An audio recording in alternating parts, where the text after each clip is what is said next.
La matinale de Radio Classique avec David Abiker. Stéphane, votre invité, le directeur de la rédaction du magazine Investir. Avec AG2R La Mondiale, spécialiste de la protection sociale et patrimoniale en épargne, retraite, santé, prévoyance. Bonjour François Monnier. Bonjour Stéphane. Bienvenue sur Radio Classique. Quelle perspective pour les marchés financiers en cas de paix en Ukraine ? Est-ce que la flambée, par exemple, des valeurs de la défense, qui est l'une des conséquences du réarmement de l'Europe, va brutalement retomber ? Pour répondre à cette question, on va prendre les choses dans l'ordre. Au début de la guerre, au début de l'invasion russe en Ukraine, les marchés avaient accusé le coup. Oui, absolument. Le jour de l'invasion, on a eu un CAC 40 qui a perdu 4%, et puis quelques jours après, on a eu une baisse du marché de l'ordre de 12%.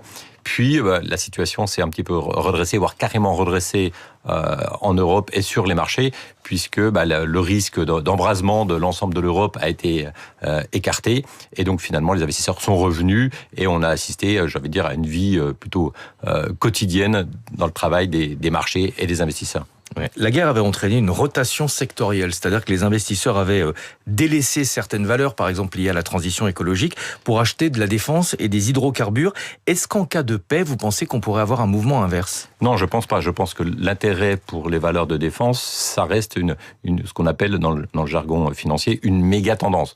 Parce que pour l'instant, même s'il y a une paix, il n'y a pas de remise en cause de la trajectoire de se dire il faut atteindre ce fameux objectif de 3,5% du PIB en 2035, consacré à la défense pour tous les membres de l'OTAN. Aujourd'hui, on est aux alentours de 2%. Et quand on passe de 2, ne serait-ce de 2 à 2,8% en France, ça vous garantit une croissance pour les entreprises, pour l'écosystème lié à la défense, de près de 8% par an. 8%, ça c'est pour la France. En Allemagne, ce sera bien sûr bien davantage parce que l'Allemagne a sous-investi dans de nombreuses années et ils ont des grandes ambitions puisqu'ils veulent devenir à nouveau la première armée conventionnelle d'Europe. Et les investissements, ils sont prévus 50 milliards dans les véhicules blindés, 80 milliards dans les munitions, 80 milliards dans le naval, 35 milliards dans le numérique de défense, 10 milliards dans les drones. Ce qui fait dire à Rheinmetall, que le patron de Rheinmetall, que pour lui, il est dans un monde merveilleux, c'est ces termes, et parce qu'ils envisagent maintenant, eux, une multiplication par 5 du chiffre d'affaires d'ici 2030. Donc on voit qu'il y a une forte croissance dans le secteur, et cette forte croissance, elle a bien sûr déjà été visible dans les cours de bourse.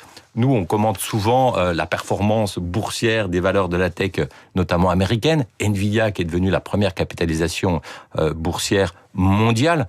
Mais on fait beaucoup mieux en Europe et on fait beaucoup mieux dans la défense. Si on prend par exemple un nouveau Rheinmetall, le fameux fabricant de chars Léopard et d'obus, l'action, depuis le début de la guerre en Ukraine, a gagné 1400% en moins de 4 ans. 1400%, c'est 2 fois la performance d'Nvidia. Donc on voit que dans la défense, le rallye boursier, il est phénoménal. Ça veut dire quoi ? Ça veut dire que si vous aviez mis 3 000 €, Stéphane, dans Rheinmetall au moment du début de déclenchement de la guerre, aujourd'hui vous auriez 45 000 €. Et ça, Rheinmetall, c'est pas un cas isolé. On le voit dans l'ensemble des valeurs de la défense en Europe. Le Suédois Saab, qui fabrique les avions Gripen, les chars, des sous-marins, lui, son action, elle a bondi de 770% en moins de 4 ans. Thales, le français, plus 160%. Safran, plus 155%. Et on a eu une société qui s'est introduite en bourse l'an dernier, qui est spécialisée dans la vision nocturne. Et bien, depuis le début d'année, le gain, c'est 120%. Donc on voit que le rallye, il est là. On a une trajectoire pour le réarmement, donc il pourrait y avoir la fin d'une méga tendance si on se disait que finalement l'Europe arrêtait de reconstruire son industrie de défense. Vous nous parlez de Rheinmetall et de sa performance spectaculaire. Toutes les valeurs de la défense n'ont pas grimpé de la même façon. Je crois qu'en France, Thales, sur cette période, on est à 160%.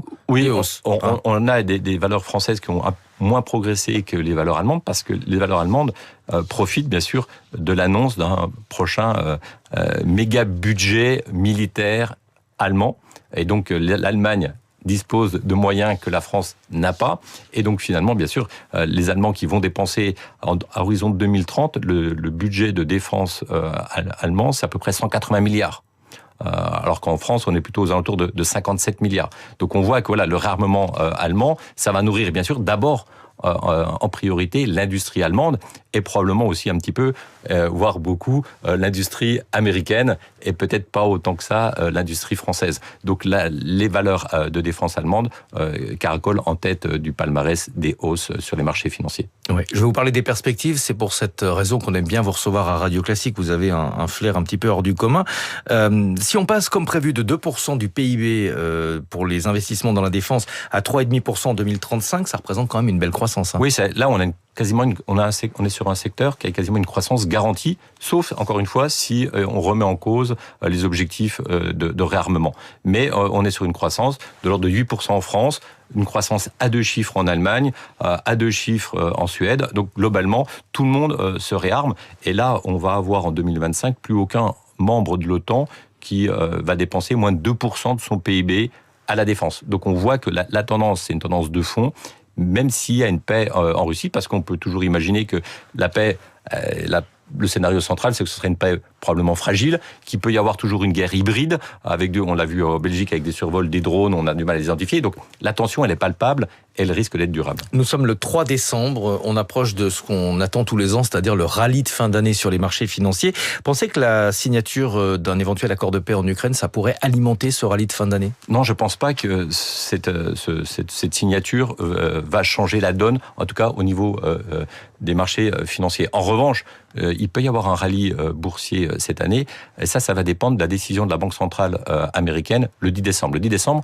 elle doit normalement valider une nouvelle baisse de taux de 25 points de base, et là on sera extrêmement attentif sur le calendrier pour les prochaines baisses de taux, notamment est-ce qu'il y aura une baisse de taux d'ici avril 2026. Et si on est sur une tendance avec une poursuite de la baisse de taux, et là tout de suite il pourrait y avoir un nouveau rallye boursier, c'est-à-dire une accélération de la hausse des marchés, parce que qui dit baisse de taux dit hausse des valeurs technologiques américaines, donc hausse du Nasdaq. La hausse du Nasdaq va entraîner la hausse de Wall Street, et la hausse de Wall Street va entraîner la hausse de toutes les places financières, dont bien sûr le CAC 40. Merci beaucoup François Meunier, directeur de la rédaction du magazine Investir. Merci à tous les deux. On vous retrouve demain, Stéphane, à 6h pour la matinale de l'économie. Nous allons maintenant prendre une petite leçon de français avec Karine Dijoux, et juste après les coulisses des dernières nominations d'Emmanuel Macron dans des emplois publics, privilège du président de la République pour remercier ses fidèles ou les placer à des postes stratégiques. Radio Classique